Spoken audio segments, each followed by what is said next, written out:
আসসালামু আলাইকুম এভরিওয়ান, কেমন আছেন সবাই?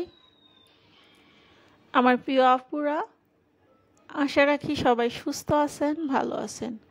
যে যেখান থেকে বসে বা যে অবস্থাতেই থাকেন না কেন আমার এই ভিডিওটি দেখছেন, আমার চ্যানেলের ভিডিওগুলো যদি আপনাদের কাছে একটু হলেও ভালো লাগে, প্লিজ লাইক দিয়ে ভিডিওটি কন্টিনিউ করবেন। আপনাদের একটা লাইক আমার মতো ছোট ছোট ইউটিউবারের জন্য কিন্তু অনেক উপকার। আর যদি আমার চ্যানেলের ভিডিওটি আপনাদের কাছে একটু হলেও ভালো লাগে, তাহলে আমার চ্যানেলটি সাবস্ক্রাইব করে আমার চ্যানেলের পাশে থেকে যেতে পারেন। তো আমি মনিরা বলছি, ঢাকা থেকে। তো আজকের ভিডিওটি হচ্ছে আমার হাজব্যান্ডের যেদিন অফ ডে ছিল ওই দিনকার ভিডিওটা। তো সকালে নাস্তা দিব, কি নাস্তা দিব ভাবতে পারছিলাম না। প্রত্যেক দিন তো কমনভাবে আমরা সবসময় কন্টিনিউ যে নাস্তাগুলো করে থাকি সেটা হচ্ছে একটু সবজি, ডিম ভাজি, রুটি। আর হাজব্যান্ড উনি তো একটু পরোটা পছন্দ করে, ওনাকে একটু তেল দিয়ে ভেজে দিই। আমার জন্য আমি রুটিটা খাই, যেহেতু আমার অ্যাসিডিটির প্রবলেম আছে। তো ভাবলাম আজকে যেহেতু বাসায় রয়েছে তো একটু আলাদা কিছু করি। উনি আমার দুধের জিনিসগুলো বেশি পছন্দ করে। তো বাসায় যে কেলগস চকো ওইগুলো ছিল, তো ভাবলাম যে ওইটা একটু দুধে ভিজায় অল্প দিই, ওটা তো অল্প পরিমাণে, ওটা খেয়ে ধান নাস্তা দুপুরে 1টা-2টার দিকে, যেহেতু দুপুরের লাঞ্চ করা হয় সেজন্য এতটুকু খাবার একজন বড় মানুষের জন্য কখনোই প্রযোজ্য না। তো এটা জাস্ট একটু মুখে টেস্ট বাড়ানোর জন্য এতটুকু দিয়েছি। তো এই জন্য একটু চিকেন দিয়ে ডিম দিয়ে একটু পাস্তা তৈরি করছি।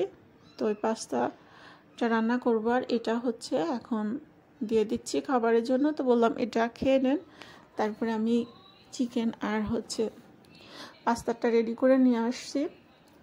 তো আমি তো ওইটা বেশি খেতে পারি না, দুধের জিনিস আর মিষ্টি জিনিস আমার খুব একটা পছন্দ বলতে কি, মানে আমি খেতেই পারি না, খুবই কম। তাই জন্য পাস্তাটাই আমি লুডুস দিয়ে পাস্তাটা একসঙ্গে করে রান্নাটা করছি।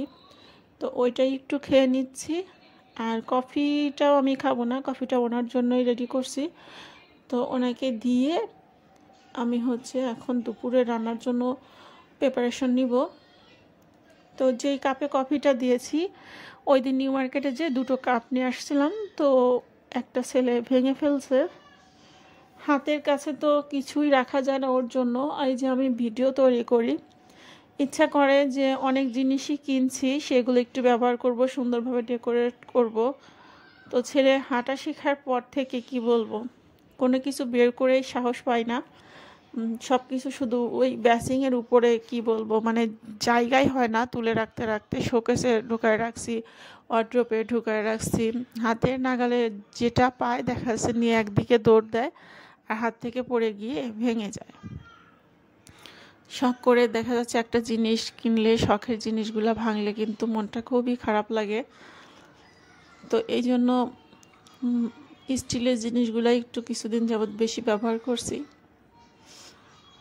আর গ্যাসটার কথা কি বলবো, গ্যাস তো নিয়মিত থাকে না, গ্যাস আসে 2টার পরে, 3টার দিকে, 3:30টার দিকে, ঠিক নেই। তো দুপুরের খাওয়া তো দেখা যাচ্ছে যে টাইম মতন হয় না। তো এই জন্য আর কি দুপুরের রান্নাটা আমি হচ্ছে ইন্ডাকশন চুলাই করে নিয়েছি। আর এইখানে হচ্ছে আমার ননদরা দেশের বাড়ি থেকে আসছেন, তো ওনারা আসার সময় অনেকগুলো মিষ্টি আনছে।